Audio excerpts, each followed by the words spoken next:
Assalamualaikum warahmatullahi wabarakatuh. Halo semuanya teman-teman, selamat malam, selamat datang kembali di channel kesayangan kita, channel Ilo Ekstrim, dan masih bersama saya Ilo dimanapun teman-teman berada. Semoga teman-teman selalu dalam keadaan sehat walafiat, tanpa kekurangan satu apapun, amin amin ya robbal alamin. Dan pada kesempatan yang baik ini, saya akan membawakan satu kisah dari Bang Sidik. Wah, kisah-kisah dari Bang Sidik ini selalu menarik untuk disimak ya teman-teman ya. Dan buat teman-teman yang belum subscribe channel Ilo Ekstrim, bisa diklik dulu tombol subscribe. Jangan lupa lonceng notifikasinya dinyalakan agar teman-teman selalu mendapatkan notifikasi dari konten-konten yang akan kami upload selanjutnya. Dan untuk channel Ilo Ekstrim kami upload setiap hari teman-teman, setiap malam jam 7 malam waktu Indonesia bagian Barat. Oke, gak pakai berlama-lama lagi, pasti udah gak sabaran kan untuk masuk ke dalam kisahnya. Kita langsung saja masuk ke dalam kisahnya. Mode horor on. Perjanjian terkutuk di masa lalu. Perkenalkan, namaku Surya. Pengalamanku ini terjadi ketika tahun 1993, di mana pada saat itu aku yang bertahun-tahun bekerja di pabrik tekstil di kota Bandung. Akhirnya aku menemukan jodoh, seorang janda dari sebuah kampung kecil yang bernama Rati. Memang dia tidak tinggal di kampung itu sekarang. Setelah menikah dengan suami pertamanya, Rati tinggal di kota dan suaminya adalah atasanku di pabrik tersebut. Suami Rati meninggal dunia ketika sedang pulang dari tempatnya bekerja, dan hal itulah yang membuat ia menjanda sehingga bertemu denganku di tempat yang tidak aku duga. Pada awalnya, aku ragu untuk mendekatinya. Aku tidak peduli dengan statusnya yang sudah janda, tapi karena mantan suaminya dulu yang mana penghasilannya lebih besar dariku, aku sempat ingin mundur pada waktu itu. Tapi ternyata Rati yang kini menjadi istriku ini, dia tidak menuntut lebih seperti mantan suaminya dulu. Dia menerimaku apa adanya, apalagi dia memiliki seorang anak yang juga butuh kasih sayang seorang ayah, sehingga aku menyanggupinya untuk menjadi ayah pengganti baginya. Saat aku menikahi Rati, usia anaknya yang bernama Ningsi baru saja menginjak umur 9 tahun. Ningsi yang masih membutuhkan sosok ayah langsung menyambutku dengan hangat, dan aku juga menerima dia sebagai anak, terlepas dia bukanlah anak kandungku sendiri, tapi aku sangat sayang kepadanya. Setelah kami menikah, Rati seperti ingin keluar dari bayang-bayang mantan suaminya. Dia seperti trauma akan masa lalunya dan tidak ingin mengingatnya lagi. Sehingga dia menjual semua harta dari mantan suaminya dan kembali ke kampung halamannya untuk melanjutkan hidup bersamaku. Kami akhirnya membangun surga kecil kami di kampung itu. Rati membeli sebuah rumah panggung sederhana berdinding bilik dan lantai dari papan. Selain itu, ia membeli beberapa tanah untuk kami garap dengan uang tabunganku dan uang miliknya, sehingga kami bisa hidup berkecukupan di sana. Hidup kami terasa begitu lambat dan juga damai. Aku berusaha untuk menjadi suami yang baik dan ayah yang menjadi panutan bagi mereka berdua. Setiap pagi aku berangkat ke sawah, ditemani oleh suara burung dan udara sejuk pegunungan. Tidak ada kemewahan di kehidupan kami sekarang, semuanya benar-benar sederhana. Dia membuang semua pencapaian yang sudah ia capai di kota dan kembali menatanya dari awal bersamaku di kampung ini. Aku bisa melihat Rati menemukan kebahagiaan baru selama hidup di kampung. Dia selalu tertawa, berceloteh dengan riang bersama Ningsi ketika menyambutku di sore hari. Dan hal itu membuat keluarga kami terasa hidup selama kami tinggal di tempat ini. Ningsi, putri kecilku ini, adalah anak yang sedikit pendiam. Dia tidak seperti teman-temannya yang bermain di sawah atau bermain di lapangan seperti anak wanita di sekitaran kampung. Dia lebih suka menyendiri, menikmati alam, dan menghabiskan waktu berjam-jam ketika menemaniku di pematang sawah. Dia seringkali berbicara dengan capung atau menggambar pemandangan di buku gambarnya yang sudah lecak. Beberapa kali Ningsih suka menyusuri pesawahan hingga ke ujung kampung, di mana di sana ada sebuah hutan lebat yang biasa disebut oleh warga sebagai hutan larangan. Hutan itu gelap, sunyi, dan terasa jarang dikunjungi oleh manusia. Para warga seringkali melarang anak-anak mereka untuk bermain di dekatnya. Hanya beberapa orang saja yang berani masuk ke dalam sana, yaitu orang-orang yang menggantungkan hidupnya dari hasil hutan untuk kehidupan mereka. Apalagi banyak rumor yang beredar bahwa tempat itu sering dipakai oleh para manusia yang menginginkan kekayaan atau kejayaan semasa hidupnya, sehingga banyak yang berusaha untuk tidak memasukinya siang ataupun malam. Tapi berbeda dengan Ningsih, dia seperti tidak takut dengan larangan itu. Dia bahkan sering masuk dan keluar untuk sekedar mengambil beberapa dedaunan dan bunga untuk dirinya main masak-masakan di pematang sawah. Awalnya aku khawatir karena banyak cerita yang beredar tentang hutan tersebut, tapi karena Ningsih yang selalu kembali, aku akhirnya membiarkannya. Tapi ternyata aku membuat kesalahan. Karena hal itu menjadi sebuah awal yang merupakan mimpi buruk bagi Ningsih dan keluargaku. Semua berawal kala aku melihat Ningsih berpamitan untuk mengambil bunga ke hutan itu. Lalu ia juga berkata bahwa dia ingin main ke sungai yang ada di sana untuk mencari beberapa ikan kecil yang sering muncul di aliran kecil di sungai tersebut.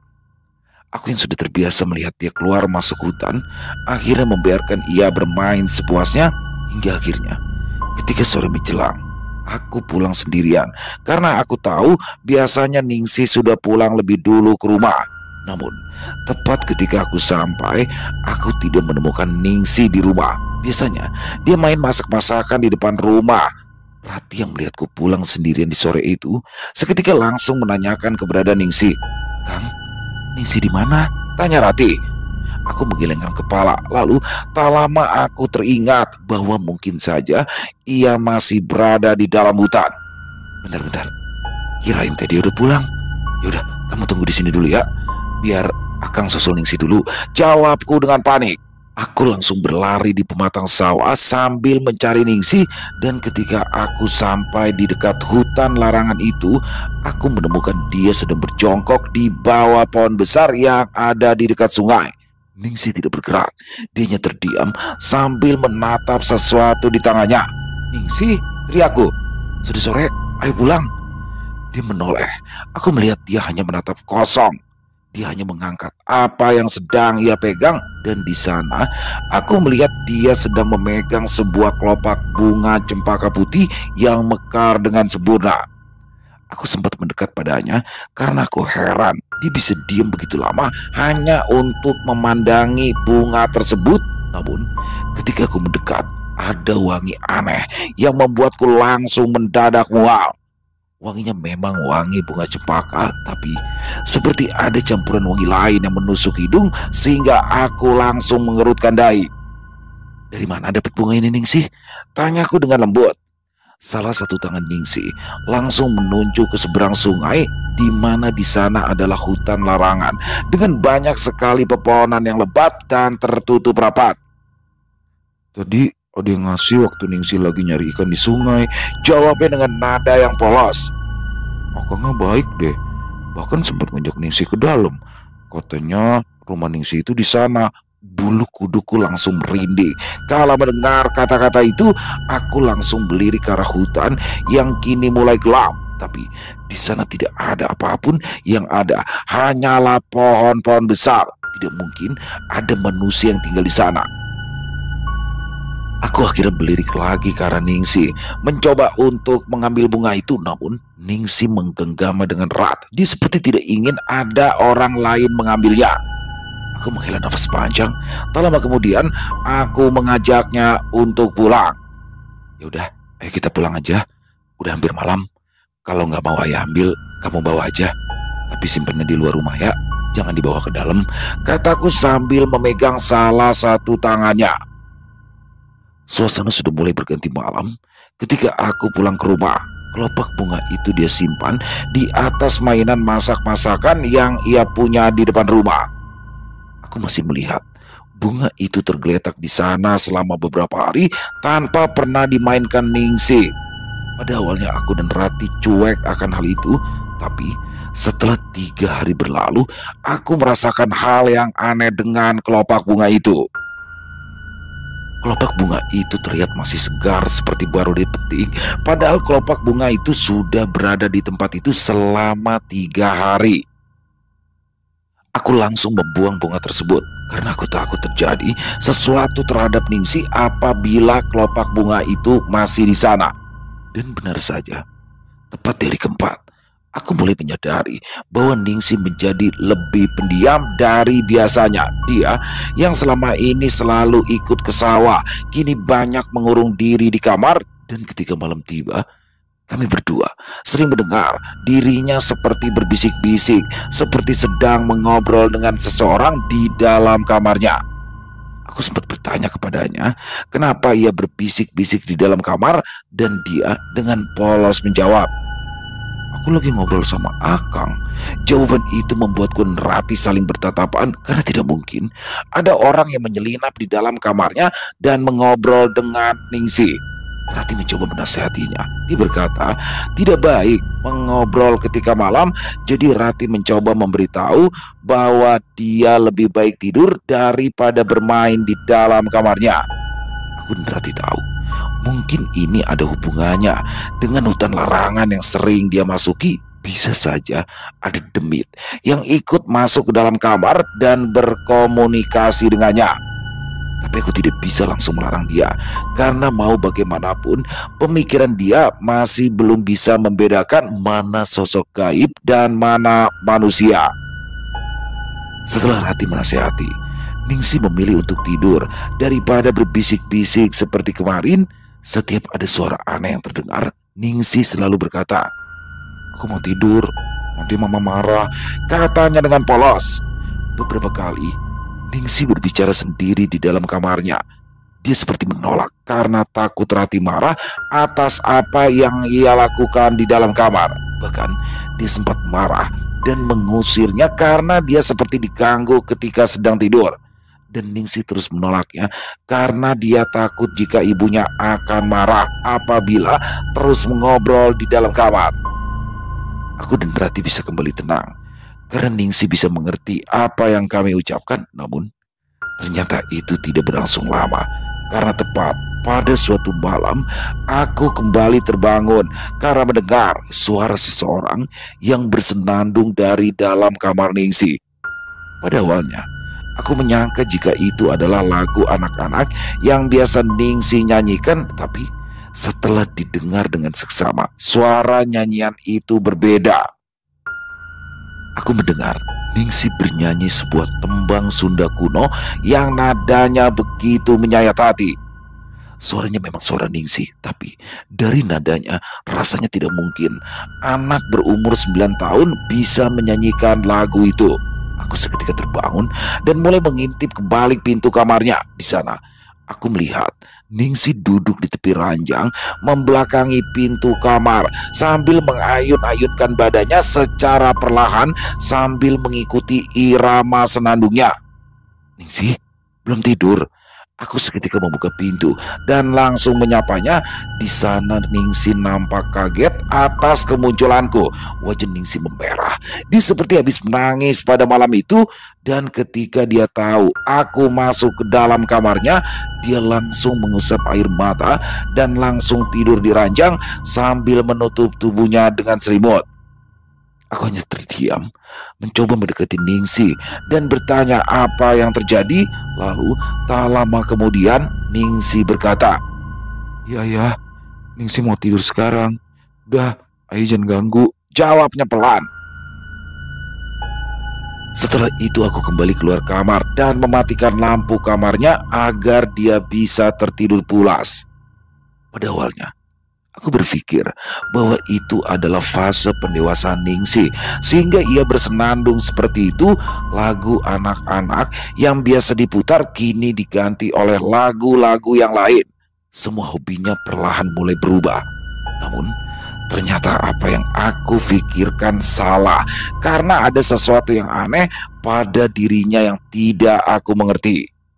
Contohnya ketika aku sedang di dalam kamar, aku melihat Ningsi menggambar sesuatu di sana. Namun gambarnya itu bukan gambar sawah ataupun gunung, melainkan buku gambarnya kini dipenuhi oleh coretan hitam yang membentuk sosok tinggi dan kurus tanpa wajah. Lalu di samping dari sosok itu ada sebuah gambar anak perempuan kecil dengan krayon berwarna.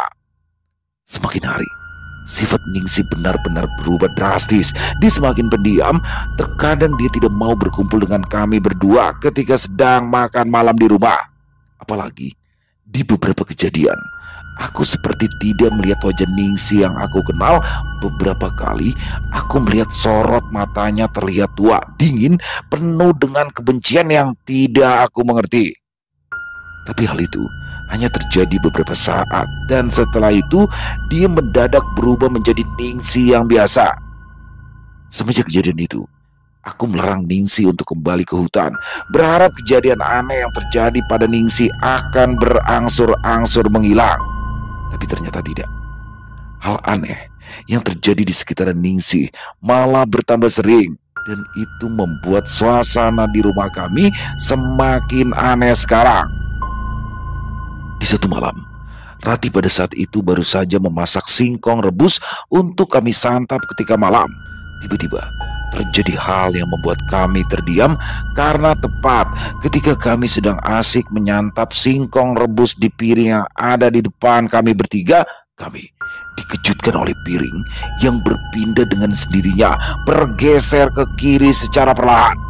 Aku dan Rati terdiam, wajah kami mendadak pucat. Namun Ningsi seperti sudah terbiasa dengan hal tersebut. "Itu si Akang minta singkong rebusnya," jawabnya datar. Bukan hanya itu saja, teror itu semakin meningkat. Ketika kami mencoba untuk tidur, kami mulai mendengar suara-suara aneh di dalam rumah. Itu bukan suara Ningsi yang bersenandung seperti yang terjadi selama beberapa hari terakhir, tapi suara itu terjadi hampir di seluruh rumah. Seperti ada sesuatu yang jatuh di dapur, lalu seperti ada yang berlari-lari di langit-langit rumah. Selain itu, di dalam kamar mandi seperti ada seseorang yang membuang-buang air, dan ketika aku cek, tidak ada siapapun di sana. Rasa takut itu membuat kami terjaga hingga pagi menjelang. Rasa khawatir pada Ningsi membuatku langsung datang ke dalam kamarnya. Namun ketika aku sampai di sana, Ningsi justru malah tertidur pulas di dalam kamarnya. Beberapa hari berlalu, kejadian-kejadian aneh terus terjadi. Bahkan hal itu beriringan dengan sifat Ningsi yang mendadak berubah. Dia kini menjadi jarang berbicara dengan kami. Makannya mulai sedikit sehingga tubuhnya nampak kurus. Selain itu, sorot matanya justru semakin tajam sehingga membuat kami ngeri ketika bertatapan dengannya. Dia juga kini sering duduk di pojokan kamar selama berjam-jam ketika malam, dan ketika aku memperhatikannya, dia hanya memandangi dinding kamar sambil senyum-senyum sendiri. "Kenapa Ningsi jadi kayak gitu ya? Apa kita harus bawa dia ke dokter untuk menyembuhkannya?" tanya Rati yang khawatir. Aku yang melihat perubahan itu hanya bisa mengangguk dan berjanji bahwa besok aku akan mengantarkannya ke dokter. Baru saja aku berkata seperti itu untuk menenangkan Rati, tiba-tiba saja brak! Kami dikejutkan oleh suara benturan keras dari dalam kamar Ningsi. Seperti ada lemari yang dibanting, dan suaranya begitu terasa hingga ke kamar kami berdua, sehingga kami langsung bergegas lari ke kamarnya pada saat itu. Dengan keadaan panik, Rati mencoba membuka pintu, namun pintu itu dikunci dari dalam sehingga membuatnya semakin panik. "Ya, pintunya dikunci," katanya dengan nada yang panik. Aku langsung berteriak, "Ningsi, Ningsi, buka pintunya." Aku memerintahkan Rati untuk berusaha membuka pintunya dari luar, sedangkan aku akan mencoba masuk lewat jendela. Aku berlari keluar rumah, dan tepat ketika aku ingin berlari ke arah jendela kamarnya, Aku mendengar suara geraman dari dalam kamar. Suaranya seperti binatang buas. Dan bukan hanya itu saja, suara geraman itu disertai dengan suara benturan keras seperti sedang menabrakkan dirinya ke dinding kamar. Tanpa pikir panjang, aku langsung membuka jendela dan di sana aku melihat kondisi kamar Ningsih sudah berantakan. Lemari pakaian yang terbuat dari kayu jati di pojokan kamar sudah terguling. Lalu beberapa potong pakaiannya sudah berserakan di lantai. Bukan hanya itu saja, aku melihat Ningsih dengan posisi yang aneh, tubuhnya melengkung ke belakang dengan perutnya menghadap langit-langit, sementara telapak tangan dan kakinya menginjak lantai kamar yang penuh dengan barang-barang berserakan. Dia melirik ke arahku dengan kepalanya yang terbalik dan wajahnya kini tersenyum. Senyumannya lebar, mengerikan sehingga membuatku bergidik ketakutan. Aku langsung berlari ke arah pintu, membiarkan Rati membuka pintu kamarnya. Dan ketika dia melihat Ningsih seperti itu, Rati seketika menjerit karena baru kali ini dia melihat anaknya melakukan gerakan aneh seperti itu. Aku tidak bisa berbuat apa-apa. Aku hanya bisa mendekat secara perlahan sambil memanggil namanya. Tapi itu tidak berhasil. Ningsih semakin menjadi-jadi. Ia malah bergerak meliuk-liuk seperti ular. Tubuhnya melengkung seperti diseret dengan senyuman yang menyeramkan. Dan tepat ketika ia mendekat padaku, dia seketika berkata, "Kenapa kalian kaget? Dia milikku." Ningsih kemudian tersenyum lebar, mulutnya berdarah seperti sedang menggigit lidahnya sendiri. Lalu setelah itu tubuh Ningsih mendadak kejang dan ambruk ke lantai. Kami semua terdiam. Tidak ada yang bisa kami lakukan pada malam itu. Rati menangis terseduh-seduh ketika melihat anaknya tak sadarkan diri. "Sepertinya ini emang gara-gara Ningsih main ke hutan larangan sehingga dia jadi kayak gini," kata Rati sambil menangis. Aku tidak bisa menjawab apa-apa ketika Rati berkata seperti itu. Aku hanya bisa menidurkan Ningsih di pangkuanku sambil berkata bahwa aku akan mencari solusi atas semua ini. Di tengah keputusasaan, aku teringat bahwa kami tidaklah sendirian di kampung ini. Masih ada kedua orang tua Rati yang tinggalnya tak jauh dari rumah kami. Tanpa pikir panjang, aku langsung menggendong Ningsih yang belum sadar dan mengajak Rati untuk berangkat ke rumah mertuaku dan meminta pertolongan. Kedua orang tua Rati begitu terkejut ketika melihat kami datang pada malam itu. Dengan wajah panik, mereka mempersilahkan kami masuk. Lalu setelah kami menidurkan Ningsih di salah satu kamar kosong yang ada di sana, akhirnya kami mulai bercerita tentang semua kejadian yang kami alami. Aku menceritakan kembali awal mula Ningsih menemukan kelopak cempaka putih di dekat hutan. Lalu ia sering berkata bahwa dia sedang mengobrol dengan sosok yang bernama Akang di dalam kamarnya. Setelah itu, aku juga membicarakan tentang perubahan dirinya sekarang, sehingga Ningsih seperti menjadi orang yang berbeda. Kedua mertuaku terdiam. Dengan wajah yang serius, dia menarik nafas panjang sambil melirik ke arah Ningsih. Mending kamu dan Rati jagain Ningsih ya. Biar bapak sama Surya yang ngobrol masalah ini," kata bapak mertuaku yang menyuruh istrinya dan Rati untuk menjaga Ningsih. Setelah kami ditinggalkan berdua, bapak mertua hanya bisa terdiam. Dia seperti sedang berpikir keras. "Kalau memang ini ada hubungannya dengan hutan larangan, lebih baik kamu temui Mang Jaja. Dia adalah kuncen dari hutan itu. Siapa tahu dia bisa bantu," kata bapak mertua yang mencoba untuk memberi solusi. Aku mengangguk pelan. Semoga saja ini adalah jalan keluar dari apa yang terjadi terhadap Ningsih. Karena jujur, aku kasihan padanya.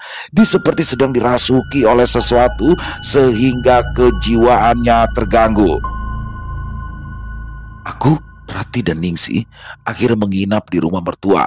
Dan tepat ketika Ningsih sadar di pagi harinya, kami akhirnya berpamitan untuk ke rumah Mang Jaja seperti yang dikatakan oleh bapak mertuaku. Aku berjalan di depan, sedangkan Rati memegang erat tangan Ningsi di belakang. Kami berangkat melalui jalan di pematang sawah hingga akhirnya kami sampai di perbatasan hutan dengan jalan setapak yang tertutup oleh rimbunnya hutan di sisi kiri dan kanan. Rati sempat melirik ke arah Ningsi, dan Ningsi hanya diam tanpa pernah bertanya kemana kami akan pergi di pagi itu. Tepat di ujung jalanan setapak, akhirnya kami sampai di depan rumah panggung kecil yang nampak sepi. Aku mencoba memanggil-manggil nama Mang Jaja di depan rumahnya, namun tidak ada jawaban. "Ah, mau nyari siapa?" Tiba-tiba dari balik hutan terlihat ada seorang pemuda yang sedang sibuk membawa kayu bakar. Rupanya itu adalah Usro yang merupakan anak dari Mang Jaja. "Ini saya mau bertamu ke rumah Mang Jaja," jawabku mengangguk.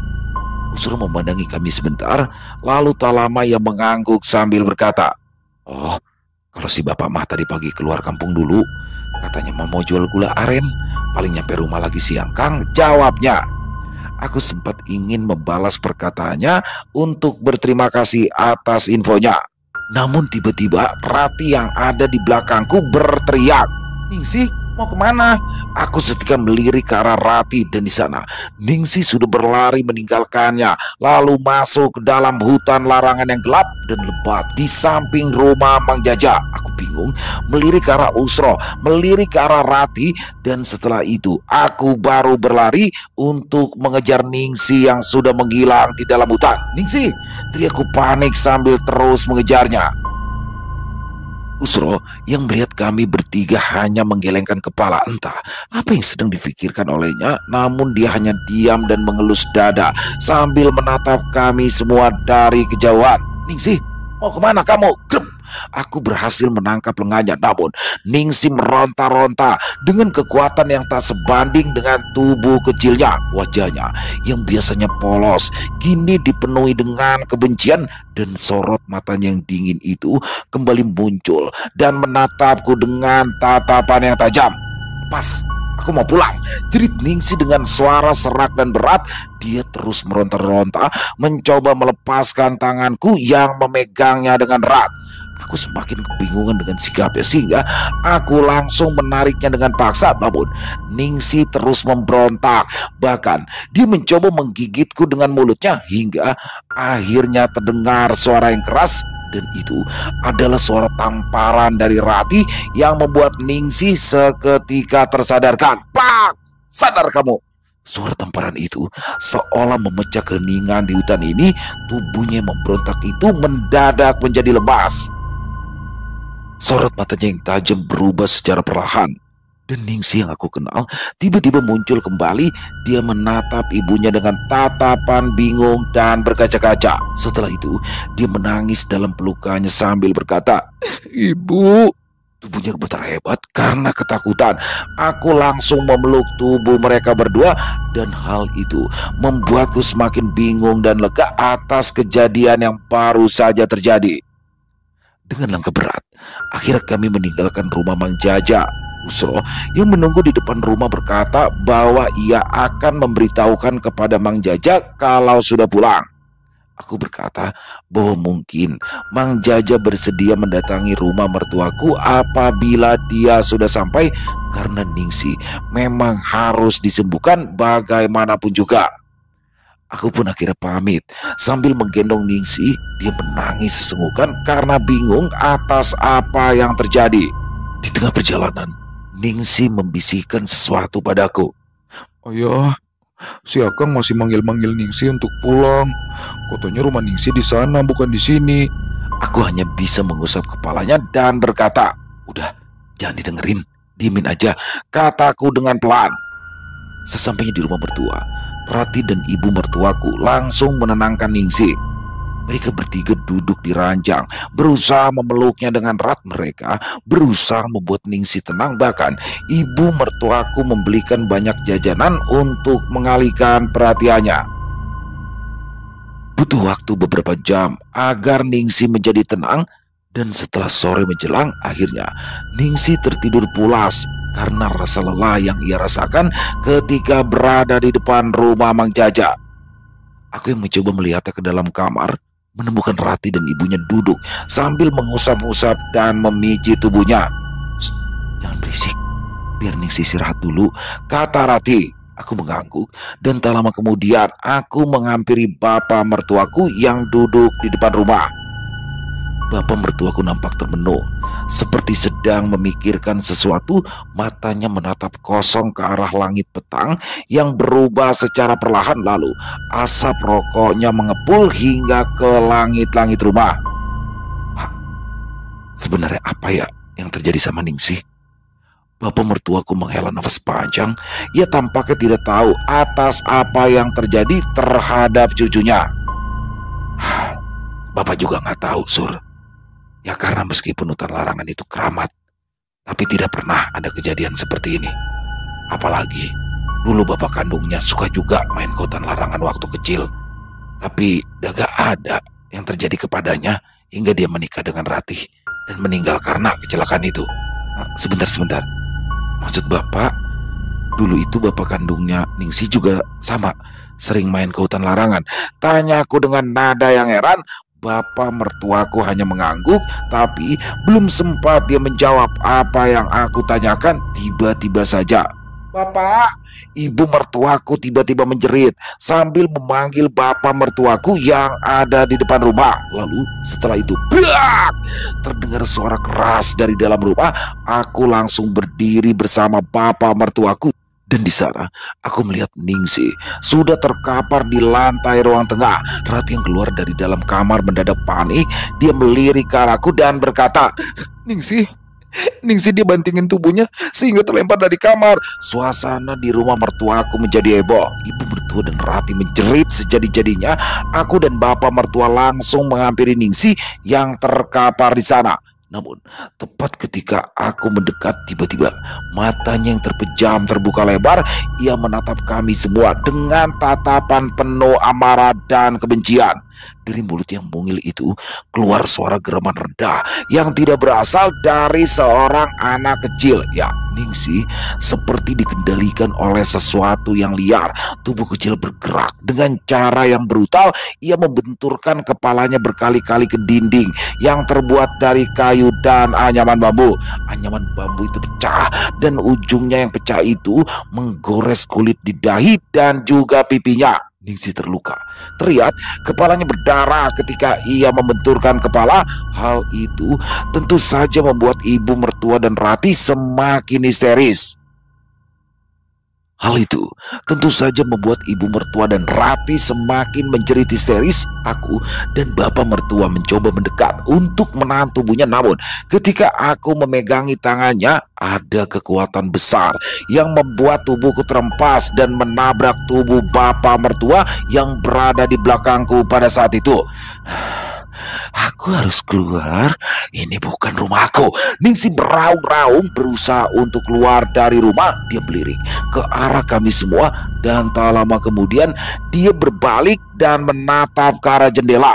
Wajahnya tersenyum ngeri. Lalu tak lama kemudian dia berlari kencang ke arah jendela itu dan menabrakkan dirinya sehingga kaca jendela itu pecah berantakan. Prang!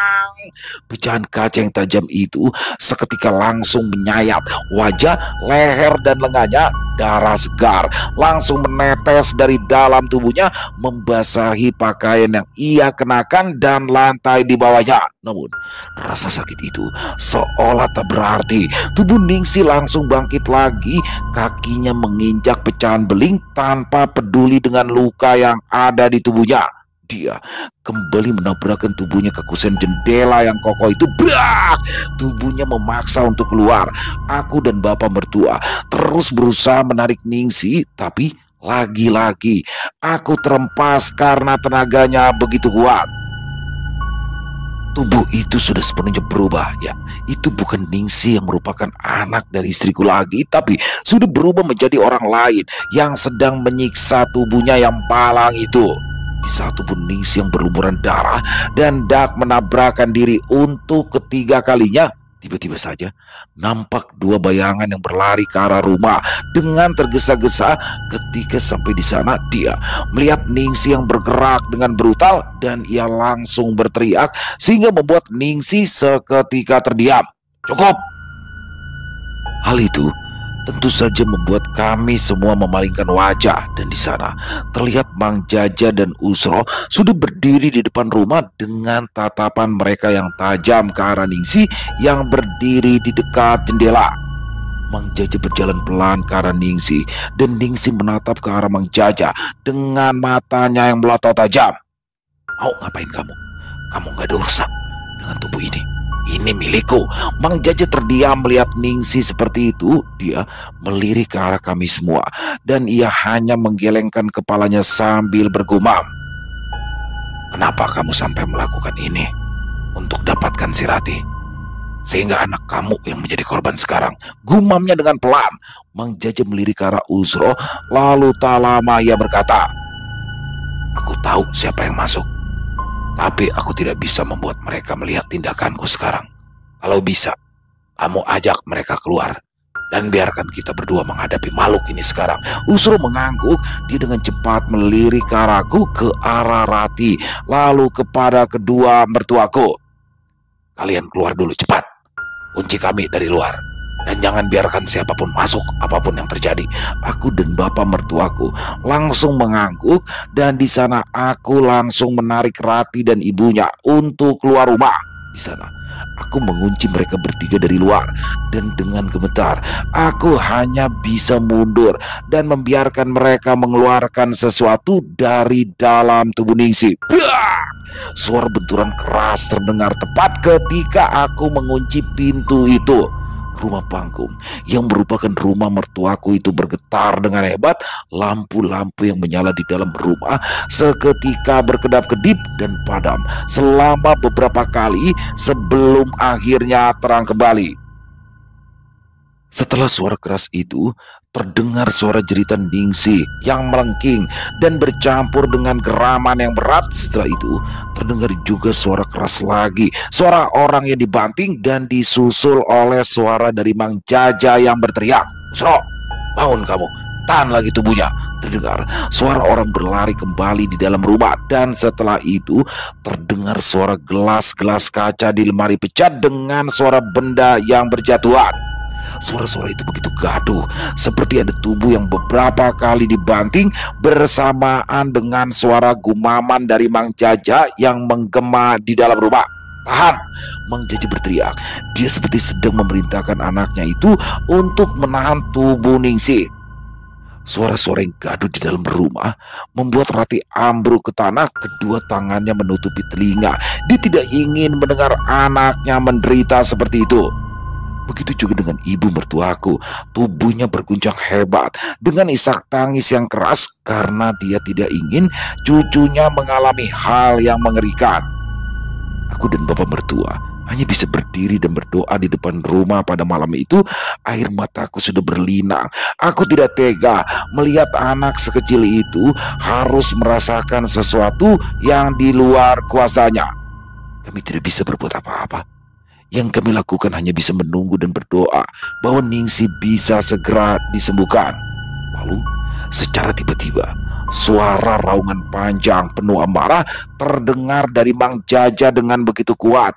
Setelah itu sesuatu terjadi tepat di depan mataku yang membuat kedua mataku terbelalak. Prang! Jendela di depan rumah tiba-tiba pecah berantakan. Setelah itu dua orang terlempar keluar dan jatuh ke tanah. Ternyata itu adalah Mang Jaja yang memeluk Ningsi dan membiarkan tubuhnya berguling di atas pecahan kaca yang tajam. Selain itu, Usro muncul dari dalam rumah dengan tubuh yang kelelahan. Aku melihat beberapa bagian tubuhnya memar dan salah satu lengannya digigit oleh sesuatu sehingga berdarah. Aku seketika mendekat ke arah mereka berdua. Namun Usro langsung melarang dan berkata bahwa situasi belum aman. Dia langsung melompati jendela dan mendekat ke arah Mang Jaja untuk memastikan bahwa semuanya sudah benar-benar selesai. Setelah itu dia menghela nafas panjang dan langsung membantu Mang Jaja untuk bangkit dari serpian kaca yang melukainya di tanah. "Semuanya sudah selesai.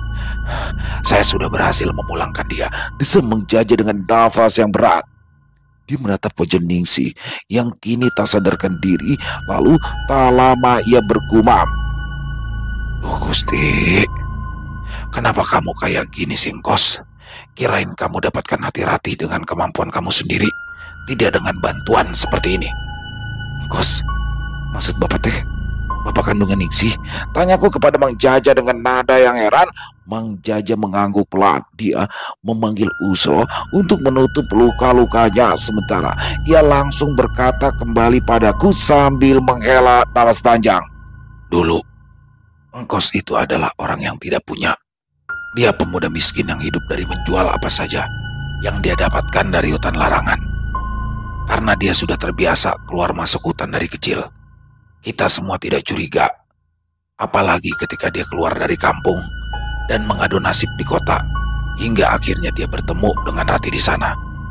Tapi ternyata di balik perjuangannya itu ada sesuatu yang menghasut dirinya, dan sepertinya dia melakukan perjanjian dengan imbalan tumbal anak pertamanya agar dia bisa sukses di kota dan bisa menikahi Rati. Dan ketika Ningsih lahir, dia ingkar. Dia takut untuk menumbalkan anaknya, sehingga dia tidak mau kembali ke kampung untuk membayar hutang. Sehingga aku bisa mengetahui bahwa kematiannya itu adalah kematian yang misterius dan disebabkan oleh dia yang ada di dalam hutan. Mang Jaja melirik ke arah Rati. Dia mengangguk pelan, menandakan kematian suaminya yang misterius itu diketahui oleh dirinya. Namun dia tidak pernah menyangka bahwa itu akan berdampak kepada Ningsih. Iya, memang benar. Maaf, aku tahu kematian suami pertamaku itu misterius. Meskipun dia meninggal karena kecelakaan, tapi aku bisa melihat tubuhnya mendadak aneh ketika dimakamkan. Sehingga aku menjual semua harta peninggalannya dan pindah ke kampung ini karena aku ingin menghilangkan ingatan itu. Ya, benar. Lanjut Mang Jaja sambil mengangguk. Tapi seperti apa yang sudah ditakdirkan, kalian kembali dan membuat dia mengambil alih Ningsih ketika kalian tinggal di sini. Karena mau bagaimanapun dia adalah hutang yang kini sudah aku lepaskan dengan paksa. Aku hanya terdiam menatap Ningsih yang kini tertidur di pangkuan Rati. Semua yang dikatakan oleh Mang Jaja kini masuk akal. Ya, kembalinya kami ke kampung ini bukan karena kebetulan, tapi karena ada hutang yang harus dibayar dari masa lalu yang kini harus dipaksa diputus meskipun dengan tubuh Ningsih yang penuh luka pada saat itu. Di sana aku memastikan bahwa Ningsih benar-benar aman kali ini, dan Mang Jaja pun berkata bahwa Ningsih harus digantikan oleh sesuatu seperti kambing hitam atau hewan-hewan lain, karena mau bagaimanapun hutang itu masih terus ada. Dan aku harus membayarnya rutin setiap tahun agar mereka menunda mengambil nyawa Ningsih hingga dia bisa tumbuh besar tanpa ada gangguan lagi di dalam dirinya. Selesai. Wow, luar biasa di sini kisah dari Bang Sidik, benar-benar plot twist ya. Ternyata apa yang terjadi dengan anak tiri dari Surya ini adalah akibat perjanjian masa lalu ya, perjanjian masa lalu yang mana ini dulu dilakukan oleh ayah kandungnya ini untuk bisa mendapatkan ibunya. Dan dulunya Mang Jaja menceritakan bahwasanya Engkos ini adalah pemuda yang miskin, yang mana selalu dihina segala macam. Nah di situ dia bertekad untuk bangkit, sehingga dia yang memang sudah terbiasa keluar masuk ke hutan larangan itu ya, ternyata di situ dia membuat satu perjanjian terkutuk dengan sosok penguasa hutan larangan itu, yang mana setelah itu membawa kekayaan untuk dia, sehingga dia merantau ke kota, sukses di sana, dan akhirnya dia memperistri Rati. Nah di sini ternyata itu semua ada konsekuensinya. Ternyata dia juga udah dibilangin bahwasanya tumbalnya adalah anak kandungnya nanti. Dia yayain aja, tapi ketika anaknya lahir ke dunia, di sini dia nggak tega pas ngeliat muka anaknya, sehingga perjanjian itu diabaikan, yang mana ini akhirnya mengakibatkan Engkos kehilangan nyawanya. Jadi dia meninggal secara misterius, yang mana Pak Jaja atau Mang Jaja tahu akan hal itu. Wah beruntung juga ya ada Mang Jaja, sehingga bisa ditangani nih. Kalau nggak ada Mang Jaja, wah nggak ngerti juga deh, karena Mang Jaja aja sampai luka-luka tuh badannya akibat melepaskan sosok yang menyekap Sekar ini ya. Luar biasa sekali kisahnya. Bang Sidik keren, pakai banget, nggak nyangka ya seperti itu. Dan semoga kisah barusan bisa menghibur teman-teman semua para pecinta penikmat horor misteri, lebih khusus lagi kepada para subscriber dari channel Ilo Extreme. Buat teman-teman yang suka dengan videonya, bisa diklik tombol like-nya, tombol jempolnya, boleh juga dong dibantu di-share ya link videonya ini ke teman-teman yang lain agar juga ikut merasa terhibur. Dan buat teman-teman yang punya komentar lain, silahkan bisa menuliskan di dalam kolom komentar ataupun hanya sekedar saling menyapa. Insya Allah kami akan membalasnya satu persatu. Oh iya, buat yang teman-teman punya kisah horor misteri yang diangkat dari kisah nyata berdasarkan pengalaman pribadi, apabila mungkin berkenan untuk dibawakan di channel kami, silakan bisa mengirimkannya ke nomor telepon kami yang ada di sini, dan bebas ya. Kirimannya boleh dalam bentuk tulisan, boleh dalam bentuk rekaman suara, pokoknya senyamannya teman-teman aja. Dan buat teman-teman yang sudah mengirimkan kisah, kami ucapkan terima kasih. Di akhir kata, saya Ilo mengucapkan permohonan maaf apabila mungkin dalam pembawaan kisahnya barusan ada kata-kata saya yang salah ataupun ada kata-kata saya mungkin yang kurang berkenan. Saya mohon dibukakan pintu maaf yang seluas-luasnya. Sampai berjumpa lagi di konten-konten kami selanjutnya yang pasti tidak kalah ngerinya, pasti tidak kalah seramnya. Masih bersama saya Ilo di channel Ilo Extreme. Salam sehat, sukses selalu untuk kita semua. Wassalamualaikum warahmatullahi wabarakatuh.